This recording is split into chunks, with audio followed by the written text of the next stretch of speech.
Investir dans l'avenir, vaincre le paludisme, c'est le thème retenu cette année pour la célébration de la journée internationale de lutte contre le paludisme.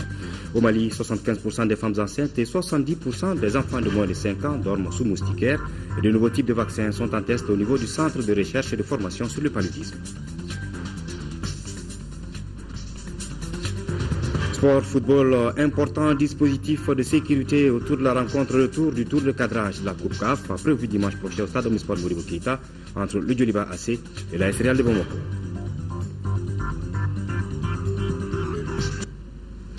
Mesdames, Messieurs, bonsoir, merci de rester sur le programme de l'ORTM et bienvenue au journal. Le président de la République est arrivé hier soir du Maroc. Ibrahim Boubacar Keïta prenait part dans le royaume chérifien au Salon international de l'agriculture. Il a été accueilli à son arrivée, comme vous le voyez sur ces images, par le Premier ministre Moussa Mara, des membres du gouvernement, les présidents d'institutions, de nombreuses autres personnalités. Le président de la République, hier à son arrivée du Maroc à l'aéroport international de Bamako, c'est nous, accueilli par le Premier ministre, des membres du gouvernement, les présidents des institutions et de nombreuses autres personnalités.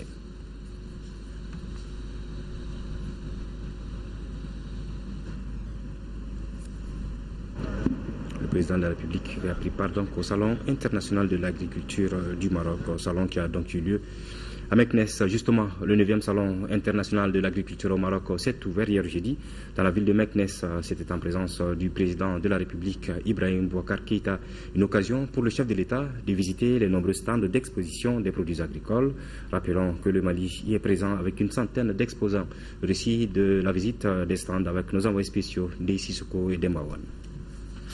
Arrivé à 13h30 heure locale, 12h30 GMT, au 9e Salon international de l'agriculture au Maroc et accompagné du président de la République de Guinée, professeur Alpha Condé, et de son Altesse royale, le prince Moulay Rachid, le président de la République, Ibrahim Boubacar Keïta, a passé près de 3 heures de visite dans les stands d'exposition des produits agricoles. Et oui, c'est le temps qu'il leur a fallu pour passer dans tous les stands, ou presque, aménagés sur une superficie de 20 hectares.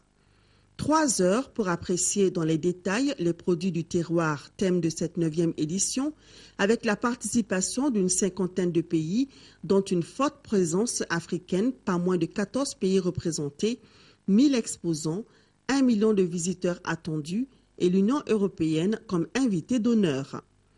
C'est donc dans la bonne humeur que les deux présidents et le prince se sont prêtés au jeu. Tour des stands, avec séance de poignées de main et échange d'amabilité avec les exposants. Rien, ou presque rien, ne leur a échappé.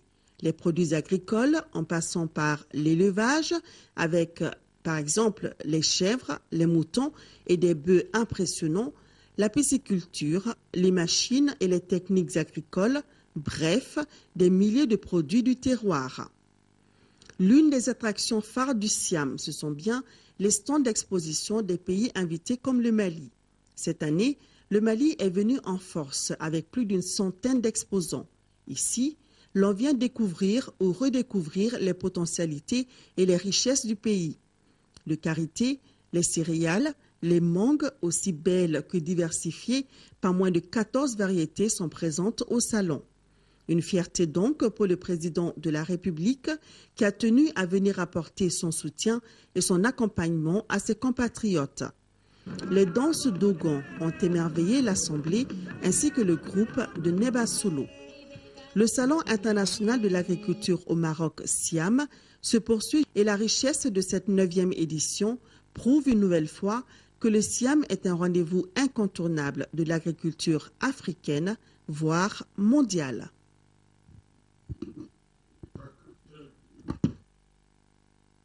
Je vous le disais dans les titres, à l'instar des autres pays du monde, le Mali célèbre aujourd'hui, 25 avril, la journée mondiale de lutte contre le paludisme. À cette occasion, la semaine nationale de lutte contre le paludisme a été lancée. Le thème retenu cette année est « Investir dans l'avenir, vaincre le paludisme ».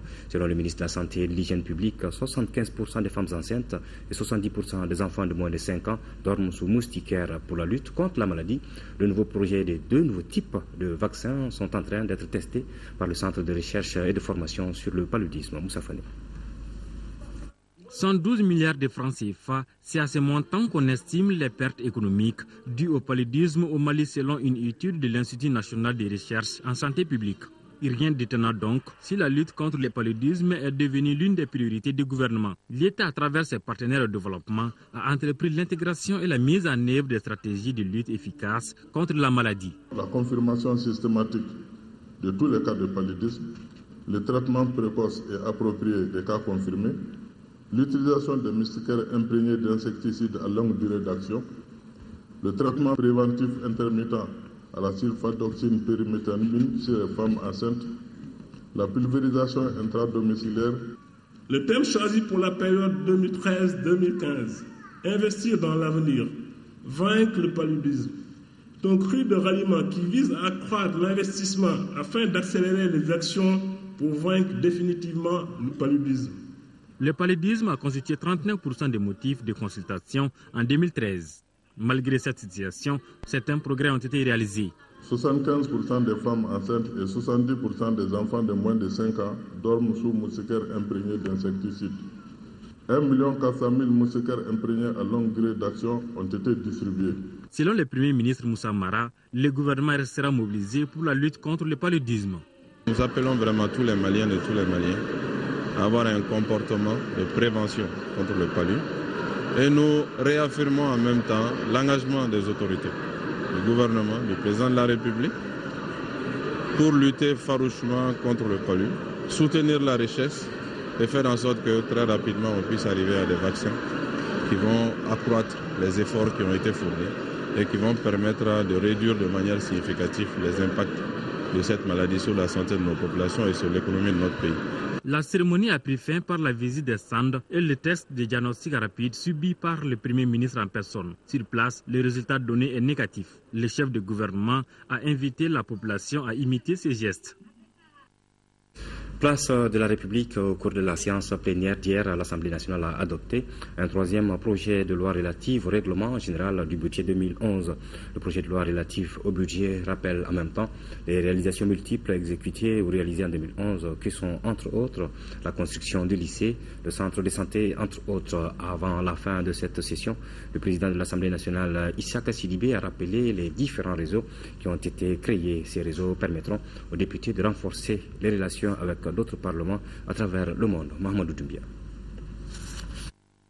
Le troisième projet de loi adopté par les députés était relatif au règlement général du budget d'État 2011. Il ressort que les prévisions de recettes du budget 2011 arrêtées initialement à plus de 1196,700 milliards de francs CFA contre plus de 1151,800 milliards de francs CFA en 2010 ont été portés à plus de 1275,700 milliards de francs CFA en novembre 2011, soit un taux de progression de 6,6%. Les recouvrements ont été de 1128,458 milliards de francs CFA, soit un taux de réalisation de 88,45% et un taux de recouvrement de 99,36%. La frustration la plus importante, c'est par rapport au budget spécial d'investissement qui quand même continue d'avoir un taux d'exécution très très faible et qui se répercute en termes de faible capacité d'absorption.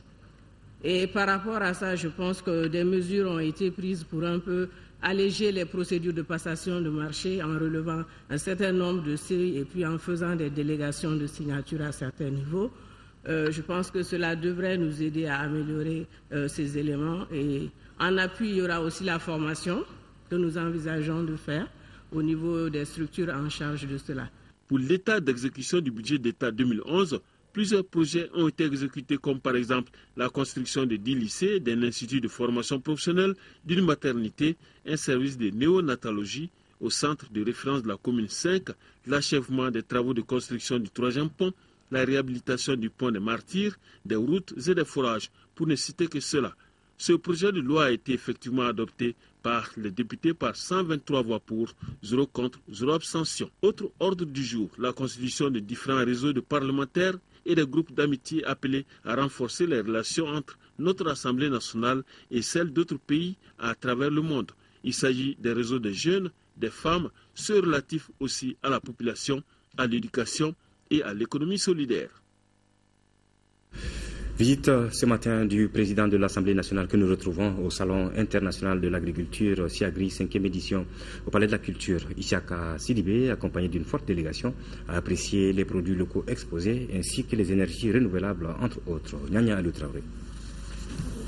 S'il y a une partie du Salon international de l'agriculture qui a le plus attiré l'attention du président de l'Assemblée nationale, c'est bien le parc animalier. En bon peul, Isiaka Sidibé a l'œil pour reconnaître un bon taureau et c'est surtout l'apprécier. Cet animal que je vois là, c'est la première fois de ma vie que je vois une telle bête. Je n'étais pas du tout fondé à croire qu'un animal comme ça pouvait exister chez moi. Une vingtaine de stands ont également été visités par le président de l'hémicycle. Fort impressionné par le savoir-faire des membres du secteur agricole, le président s'est dit fier et satisfait de constater que le domaine évolue à hauteur de souhait. Mon pays est en train de faire des miracles. Parce que tout ce que j'ai été amené à voir aujourd'hui, vraiment m'a convaincu que nous sommes sur la bonne voie. Tel que l'a souvent dit le chef d'État, c'est le monde agricole, notre monde, c'est lui qui va sans doute être la vraie solution. Un rappel sur la loi de politique foncière agricole en instance à l'Assemblée nationale. Au président de déclarer que le nécessaire sera fait pour qu'enfin cette loi soit votée pour le grand soulagement du monde agricole. Toutes les lois qui confortent notre situation alimentaire, qui confortent notre économie d'une manière générale, c'est dès qu'elles arrivent, elles sont examinées prioritairement. Au terme de cette visite, Isiaka Sidibé a encouragé et félicité le président de l'APECAM, Bakary Tougoula, pour la bonne organisation du SIAGRI. Il a aussi réitéré le soutien de l'Assemblée nationale au monde agricole. Le gouvernorat du district de Bamako a abrité la rencontre de synthèse des missions d'élaboration du recueil annuel 2014, une organisation du Conseil économique, social et culturel. Reportage de Isaac Tchenou. Il s'agit de la deuxième revue harmonisée des projets programmes eau, environnement, urbanisme et habitat. Les acteurs des différents domaines feront l'analyse technique et financière du dernier bilan, entre autres. Le secrétaire général du ministère de l'Environnement, de l'eau et de l'assainissement a exhorté les participants à faire une contribution de qualité. Il s'agira pour vous, les acteurs, de procéder à une analyse critique du bilan physique et financier des politiques mises en œuvre au niveau du secteur, du cadre de partenariat entre acteurs et de l'état d'exécution des projets et programmes afin d'identifier les principales contraintes qui entravent leur mise en œuvre et ce, en vue de proposer les mesures et solutions nécessaires à l'atteinte des objectifs fixés. L'analyse du secteur eau, environnement, urbanisme et domaine de l'État révèle que d'importants efforts ont été faits à travers l'élaboration et la mise en œuvre de différentes politiques et stratégies. Voilà, le ministre de l'Intérieur et de la Sécurité a rencontré hier les membres de la Commission nationale des frontières. Au centre de cette rencontre, le fonctionnement de la Commission et les difficultés qu'elle rencontre au quotidien, ainsi aussi la politique nationale des frontières a été largement évoquée. Alousseni Touré. La politique nationale des frontières adoptée en octobre 2000 est un instrument de gestion des frontières qui privilégie la notion d'intégration. C'est le cas, par exemple, avec le Burkina et le Sénégal, où des équipements collectifs ont été réalisés pour le bénéfice des populations de part et d'autre de la frontière commune. Le rôle de la Commission nationale des frontières consiste à suivre et à appliquer les décisions de l'État en matière de gestion des frontières. Nous avons fait un peu le point de travaux de cette commission dans le cadre de la maîtrisation de la frontière Mali-Sénégal. Vous savez, quand on parle de frontières, c'est des textes juridiques, c'est des textes anciens, c'est des archives qu'il faudrait rechercher. Et le ministre a bien compris, il a marqué toute la disponibilité du département pour appuyer la commission dans le cadre de recherche documentaire, dans le cadre de recherche de solutions à tous les problèmes frontaliers que nous connaissons. Ce n'est pas le problème grave. Aujourd'hui, nous sommes dans l'intégration de proximité, dans le développement de la coopération transfrontalière. On peut dire que, grosso modo, vraiment, la coopération frontalière se porte très bien avec l'ensemble de nos voisins. Le ministre de l'Intérieur et de la Sécurité, qui est un fin connaisseur du dossier, a félicité les membres de la commission pour la qualité du travail abattu et les a également exhortés à plus de persévérance dans cette œuvre. La rencontre s'est déroulée en présence des gouverneurs de région, des acteurs majeurs de cette politique. Activité ministérielle toujours, le ministre de l'Enseignement supérieur et de la Recherche scientifique, Maître Mountaga Tall, dans le cadre de la prise de contact avec les acteurs et partenaires de l'école, a tenu une séance de travail avec le bureau de coordination de l'Association des élèves et étudiants du Mali, hier jeudi 24 avril au cabinet de son département. Lors du jour de cette importante rencontre a porté sur le partenariat bilatéral franc et sincère que le ministre entend renforcer avec cet acteur privilégié de l'école malienne qu'est l'AEM. Le ministre Tall a pris bonne note des doléances des élèves et étudiants et les a assurés de son entière disponibilité à œuvrer avec eux main dans la main à la résolution des problèmes de l'école malienne dans un climat apaisé de mutuelle compréhension et de patience. Avant de lever la séance, le ministre Tall a invité ses partenaires à l'instauration d'une tradition de rencontre. Le ministre tchèque de la Défense est en visite dans notre pays. Il a été reçu ce matin par son homologue malien. Les deux ministres ont revisité les axes de coopération bilatérale dans le domaine de la défense. Il faut rappeler que plusieurs officiers maliens ont été formés en République tchèque. Aujourd'hui, une trentaine de soldats tchèques se trouvent dans notre pays dans le cadre de la MINUSMA. Agali Agissa. Un contingent d'une trentaine de soldats tchèques séjourne au Mali dans le cadre de la mission multidimensionnelle intégrée des Nations Unies pour la stabilisation au Mali, MINUSMA. Le ministre tchèque de la Défense est au Mali pour s'enquérir des conditions de travail de ses compatriotes engagés dans la formation de nos militaires et la sécurisation de certaines structures de l'Union européenne. Je suis très content que nos soldats sont actifs ici depuis plus d'une année et j'espère qu'ils vont rester chez vous et j'en suis sûr encore pour une période prochaine. Et aussi je dois souligner que la coopération avec nos amis français est d'une très bonne qualité. On a parlé des possibilités de coopération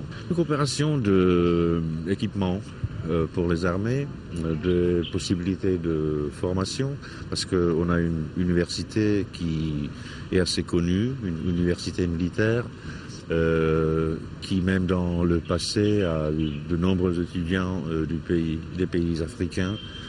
Le ministre s'est longuement entretenu avec son homologue malien qui a réaffirmé l'intérêt que le Mali accorde au renforcement de l'axe Bamako-Prague. Nous avons pensé que leur présence dans le cadre de cette mission va nous donner l'opportunité de renforcer nos relations bilatérales. L'une des premières tâches que nous aurons dans les semaines, dans les mois à venir, c'est comment, dans le cadre du mémorandum que nous avons déjà, comment le transformer en accord de coopération et comment renforcer, diversifier, consolider cette coopération-là. Sur l'ensemble des volets, c'est-à-dire principalement l'équipement, la formation. Le ministre tchèque a passé en revue les troupes avant de prendre congé de son homologue. À votre connaissance, c'est des communiqués avant de poursuivre ce journal dans le cadre de son programme de visite au service relevant de son département.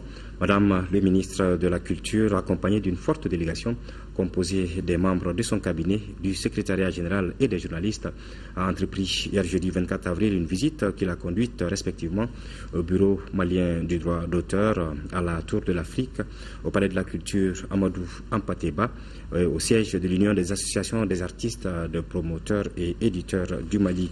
À chacune des étapes de cette sortie ministérielle, le ministre a visité les locaux des différentes structures.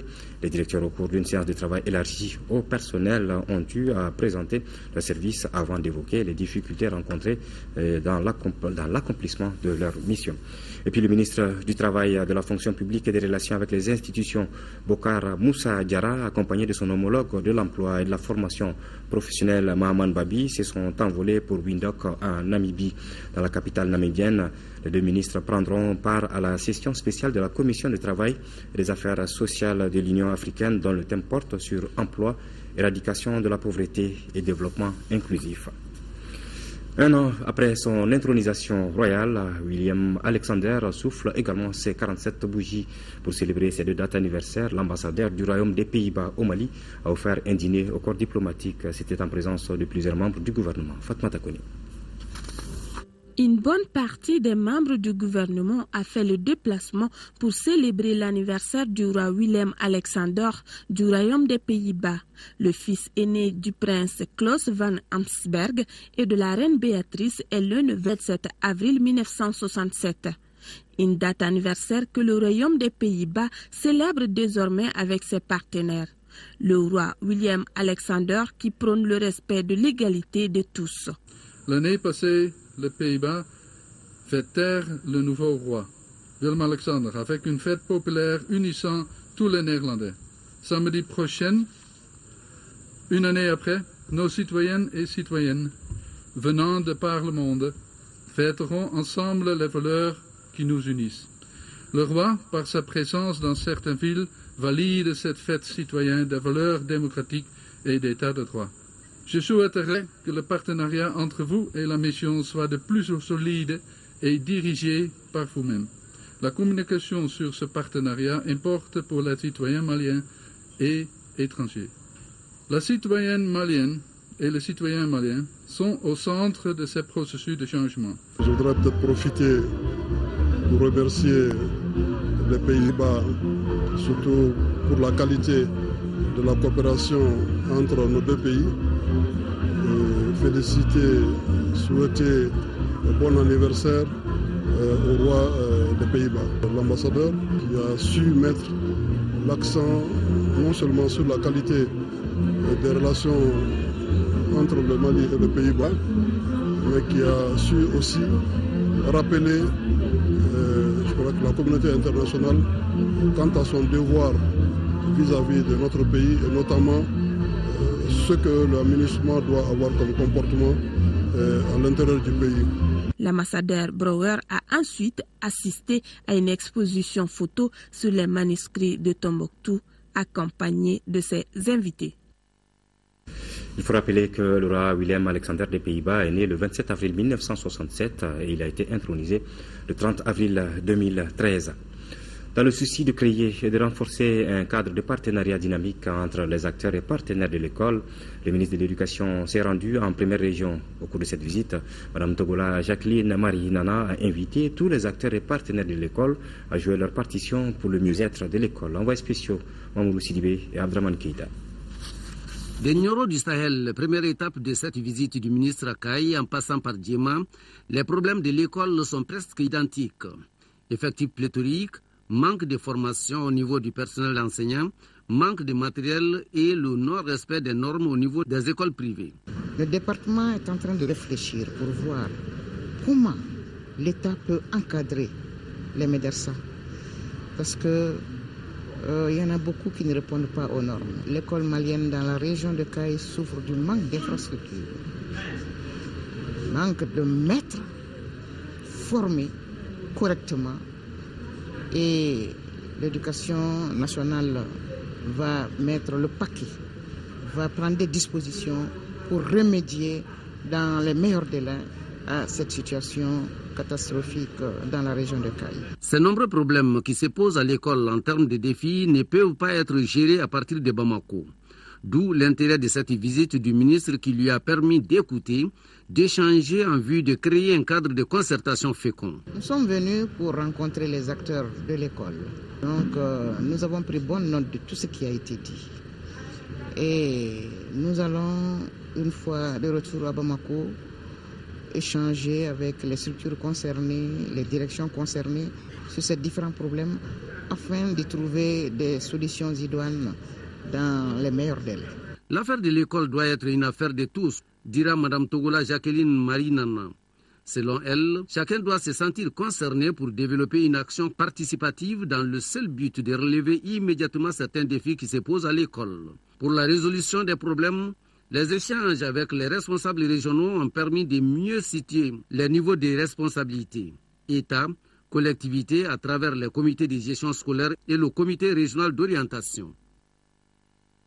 Nous restons en première région avec la pose de la première pierre ce jeudi du bâtiment devant abriter le guichet unique de Caille. Cette cérémonie a regroupé autour du président du conseil régional de Caille, ses partenaires français de la région Nord-Pas-de-Calais, le représentant du ministre de l'Industrie et de la Promotion de l'Investissement, du directeur général de l'Agence pour la promotion des investissements au Mali et les porteurs de projet. Ce projet global de mise en place des équipements et services est initié par le conseil régional de Caille, accompagné par le conseil régional Nord-Pas-de-Calais de France et l'Agence française de développement. Jafar Aïdara. Cette pose de la première pierre marque le début des travaux du bâtiment devant abriter le guichet unique qui contribuera au développement économique du Mali à travers un accompagnement et une assistance de proximité aux opérateurs économiques. Nous sommes heureux d'y être aussi pour lancer ces nouveaux programmes aux côtés de l'ensemble des opérateurs qui sont autour de moi, mais aussi vous êtes ici nombreux à être des acteurs de cette aventure que nous commençons. L'ouverture d'un guichet unique à Kayes s'inscrit sans nul doute dans le cadre du développement du secteur privé qui constitue un axe majeur de tous les cadres de référence prônés par nos autorités et leur ambition de faire du secteur privé le principal vecteur de la croissance économique et du développement de notre pays. Je suis sûr et certain que ces différents projets vont participer à la promotion du développement au niveau de la région de Kayes. C'est vrai que tout ceci a été possible grâce à l'engagement du président Percheron et de tout le conseil régional de la région de Pas-de-Calais pour pouvoir accompagner de façon efficace les efforts que le conseil régional et toutes les populations de la région de Kayes entreprennent tous les jours. Cette convention a été signée par le Conseil régional de Kayes, le Conseil régional de Nord-Pas-de-Calais et les 5 opérateurs porteurs du projet à Kayes. Le ministre de la Santé et de l'Hygiène publique est allé s'imprégner des réalités de l'hôpital de Gao sur le terrain. Ousmane Koné a remercié les agents de l'association humanitaire de Gao AHIG qui ont vaillamment fait face aux difficultés pendant la crise. Le ministre a également écouté le nouveau directeur général sur les préoccupations de sa structure. Compte tenu des contraintes de son calendrier, un programme de visite plus détaillé sera exécuté prochainement. Reportage de Daouda Zoumana Traoré. Cette visite se situe dans le cadre de la mise en route des structures sanitaires après la crise. L'hôpital de Gao, qui a connu d'énormes dégâts, n'arrive pas à s'épanouir malgré les efforts fournis par les quelques agents présents. Les difficultés auxquelles l'hôpital de Gao est confronté sont le manque de spécialistes, la vétusté des matériels de travail, le manque de mise à niveau du personnel parmi plusieurs autres. Les assises du conseil d'administration, qui nous paraît être très essentielles. Ce conseil non seulement va nous permettre de valider la programmation 2014, mais ce conseil permettra également de discuter de certains dossiers très brûlants de l'hôpital. Le gouvernement du Mali, déterminé à relancer les activités de l'administration publique, mettra tout en œuvre pour satisfaire les préoccupations de l'hôpital, rassure le ministre Koné.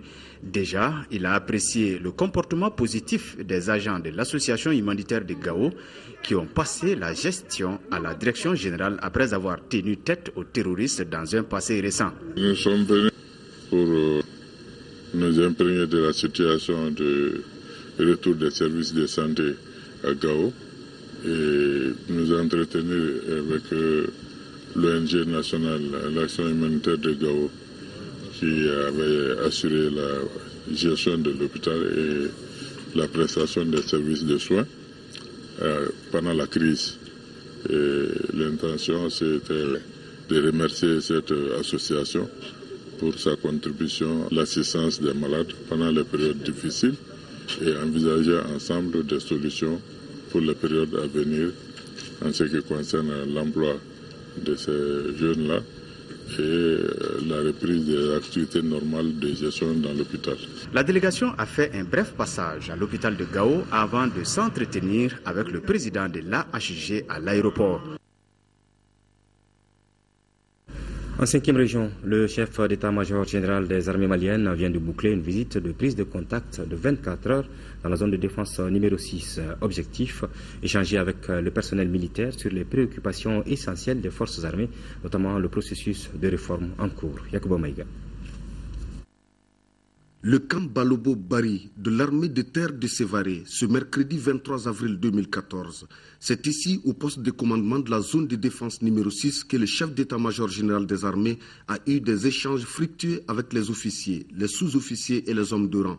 Le général de division Maman Touré était venu d'une part accomplir un devoir de mémoire et d'autre part magnifier le rôle déterminant que Sévaré a joué pour venir à bout des envahisseurs. Je viens d'abord m'incliner devant la mémoire de tout ce que nous avons perdu, civil et militaire, et ensuite voir l'état de préparation opérationnelle et ensuite les dispositions que nous pouvons prendre ensemble pour faire des recommandations au commandement.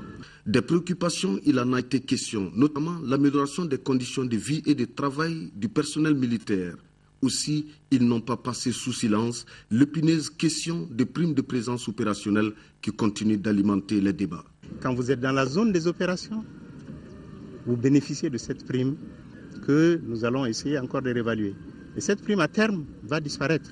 Le chef d'état-major général des armées n'a pas manqué également de saluer les efforts des plus hautes autorités dans le cadre de la réorganisation et la restructuration pour bâtir une armée véritablement républicaine, ainsi que l'intensification de la coopération bilatérale et internationale en vue de renforcer les capacités d'intervention, d'assistance humanitaire et de maintien de la paix de nos forces armées. Le gouvernorat du district de Bamako a abrité la rencontre de synthèse des missions d'élaboration du recueil annuel 2014, une organisation du Conseil économique, social et culturel. On retrouve les actuels. Le Conseil social, économique et culturel, au cours de cette session, a fait l'état des insuffisances, des attentes et des besoins dans les différents secteurs tels que l'agriculture, l'eau, l'électricité, la santé, le développement social et la jeunesse. Au cours des travaux, les solutions proposées seront également examinées.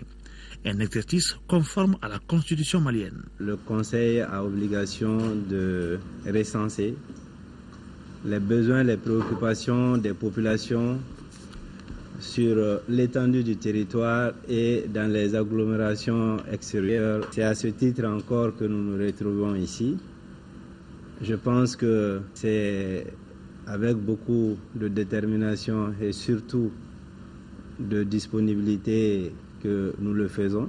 Le Premier ministre Moussa Mara a accédé à l'une de nos doléances qui consiste à obliger le premier responsable du gouvernement à venir se prononcer par rapport au niveau d'exécution des doléances ou des préoccupations que les différentes populations du Mali ont eu à faire pendant l'année précédente. Ce recueil est le fruit d'une mission qui a sillonné les différentes communes du district.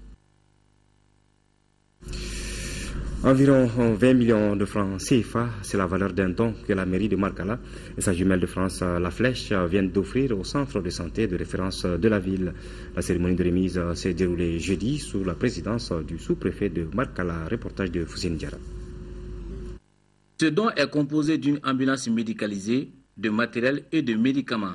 Le tout pour une valeur d'environ 20 millions de francs CFA. À travers cette donation, la mairie de la commune de Markala et sa partenaire La Flèche veulent soulager la souffrance des populations de Markala. Toutes ces actions rentrent dans le cadre du jumelage entre la commune rurale de Markala et la municipalité de La Flèche en France. C'est le lieu d'ici d'adresser tous mes remerciements et ma profonde reconnaissance au maire de La Flèche, à toute sa population et au Lions Club en France. Cette donation des deux mairies a été fortement appréciée à sa juste valeur par les responsables de Markala au nom des populations. Il faut dire que le besoin était très grand parce que au niveau du CCRF de Markala, nous n'avons qu'une seule ambulance qui fait les évacuations des femmes enceintes en difficulté d'accouchement vers l'hôpital régional et également les blessés aussi que nous ne pouvons pas prendre en charge sont évacués dans la même ambulance. La commune de Markala est jumelée à la ville française La Flèche depuis 2002. Les autorités coutumières de Bamako se sont rendues à la ferme Clédou. L'objectif de cette visite est de sensibiliser les jeunes du Mali pour un changement de mentalité. Cette visite a permis à la délégation d'apprécier les différentes réalisations de la ferme. Compte rendu de Lamine Keita. Cette visite des autorités coutumières de Bamako s'inscrit avant tout dans le cadre de la sensibilisation de la jeunesse des régions et des villes du Mali afin qu'elle change de mentalité en s'inspirant de l'exemple de ce promoteur malien dont la réalisation a séduit plus d'un, car son projet constitue un véritable secteur créateur d'emplois pour les jeunes. Cette visite nous a donné beaucoup d'idées parce que ça nous a permis de constater que beaucoup de choses sont possibles dans notre pays. Nous avons un message à l'endroit de la jeunesse de notre pays parce que nous avons constaté que nos jeunes sont désœuvrés. Nous ne devons pas baisser les bras parce que nous devons nous dire qu'on a beaucoup de potentialités.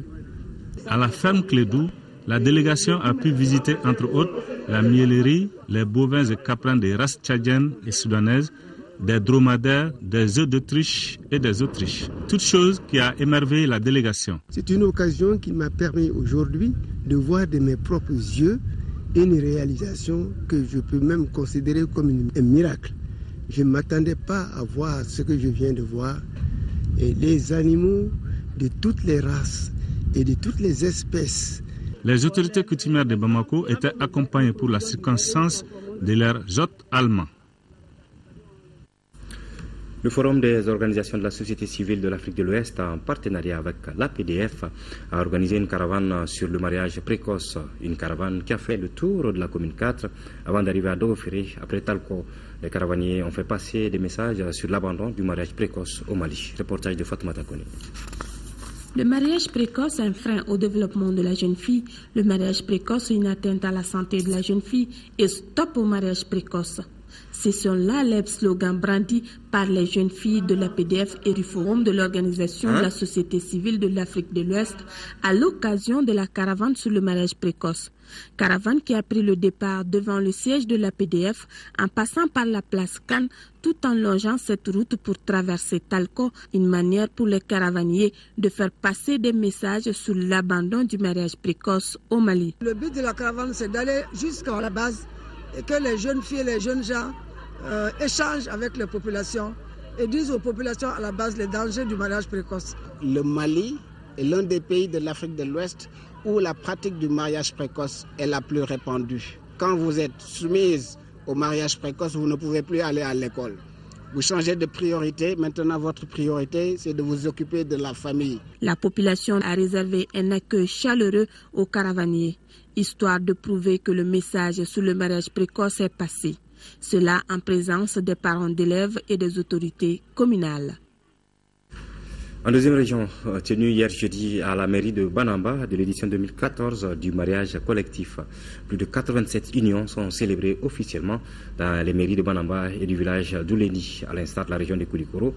Les ressortissants de Banamba résidant dans d'autres régions du Mali et de l'extérieur ont également célébré plusieurs mariages dans les mairies, les mosquées et les familles. Une tradition bien respectée au profit de l'épanouissement de la culture malienne. Brema Kone.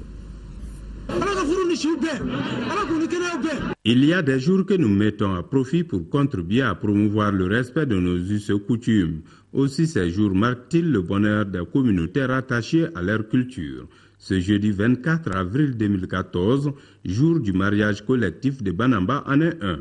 Cette année, plus de 87 couples ont signé leur union pour de bon. Nous sommes en train de faire la promotion de l'état civil par rapport à ces mariages. Et inciter les gens à venir à la mairie célébrer les mariages civils.